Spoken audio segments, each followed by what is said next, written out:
চলেছি নতুন একটা ভিডিওতে। এই ভিডিওতে আরই সিনেমাটা যেটা কালকে রিলিজ করেছে আমার কেমন লেগেছে সেটা তোমাদের কাছে শেয়ার করব।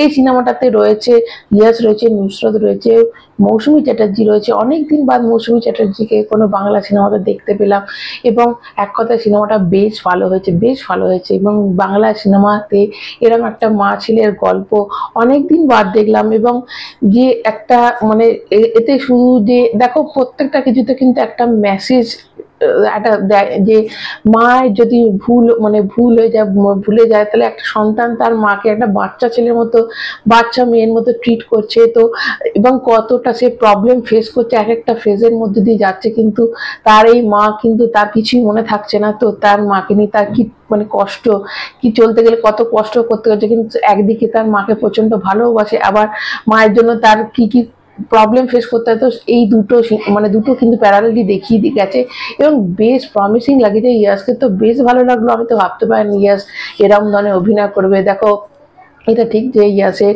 লাস্টে কিছু সিনেমা অতটা চলেনি, বা ওর অভিনয় নিয়ে অনেক মত থাকে। অবশ্যই তার অভিনয় ভালো না হলে, সব জায়গা ঠিক মতো না হলে তো লোকে বলবেই। তো এখানে কিন্তু তার অভিনয়টা বেশ ভালো হয়েছে। এবং দেখো কান্নার সিন, অনেকেই বলছে যে কান্নার সিনটা যখন আমরা ট্রেলারে দেখেছি যে একটু কেন খেলো হয়েছে। দেখো কান্নার সিন আমার একটা জায়গায় মানুষকে একটু বোকা বোকা লাগি, তো সেই পার্টগুলো আমি তো ছেড়ে দেবো। হ্যাঁ, এরকম না যে একদম দুর্দান্ত অভিনয় হয়েছে, দারুণ ফাটাফাটি অভিনয় হয়েছে, কিন্তু তা নয়। কিন্তু যতটা যা করেছে খুব প্রমিসিং করেছে। এরকম নয় যে সে যে এক্সপ্রেশন গুলো দেখাচ্ছে সেগুলো একদমই কিছুই মনে হচ্ছে না যে সবই ফেক মনে হচ্ছে বা পারছে না করতে, তা কিন্তু নয়। বেশ ভালো হয়েছে। এবং নুসরতেরও যতটুকু যা অভিনয় আছে বেশ ভালো লাগে। মৌসুমী চ্যাটার্জি সিনেমাটাকে যে টেনে নিয়ে যাওয়া, ওই মানুষটা যদি না থাকতো সিনেমাটা কিছুই থাকতো না। এটা হচ্ছে ব্যাপার। সত্যি করে এটা একটা মায়ের গল্প, এটা আমরা একটা মায়ের গল্প, মা এবং ছেলের গল্প। কিন্তু মৌসুমী চ্যাটার্জি দুর্দান্ত অভিনয় করেছে সিনেমাটা, তোমরা জাস্ট একবার গিয়ে দেখো।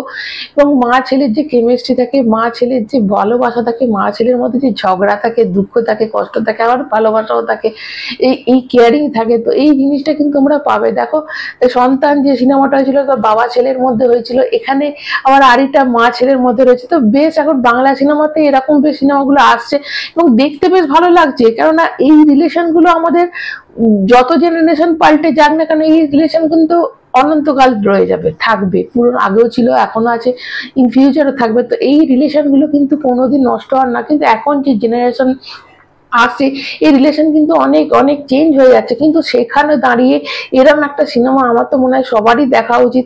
কেননা এইগুলো যে ছেলের কর্তব্য থাকে সেগুলো থেকে অনেক ছেলেরা হয়তো পারে না বা অনেকে করে না। তো এইগুলো দেখার পর না, সিনেমা দেখে কেউ যে শিখবে সেটা আমি বলছি না, কিন্তু দেখলে মনটা ভরে যায়। এরকম একটা সিনেমা, বেশ মিষ্টি একটা সিনেমা।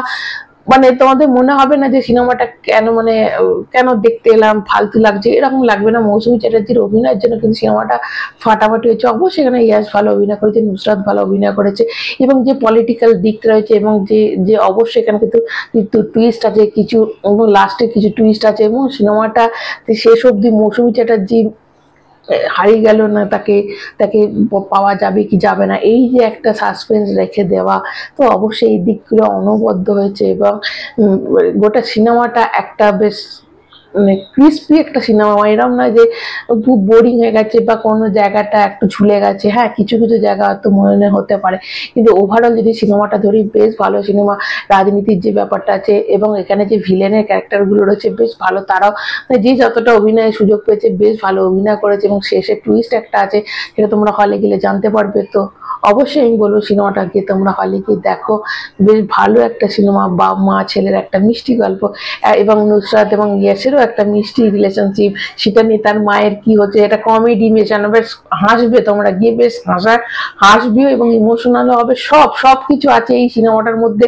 তো অবশ্যই আমি বলবো এই সিনেমাটাকে তোমরা হলে দেখো। যারা দেখে নিয়েছো তাদেরকে আমার লিখেছে, অবশ্যই কমেন্টের মাধ্যমে জানাবে। যারা নতুন তারা চ্যানেলটা সাবস্ক্রাইব করবে। সবাই ভালো থেকো, এখনো মতো টাটা।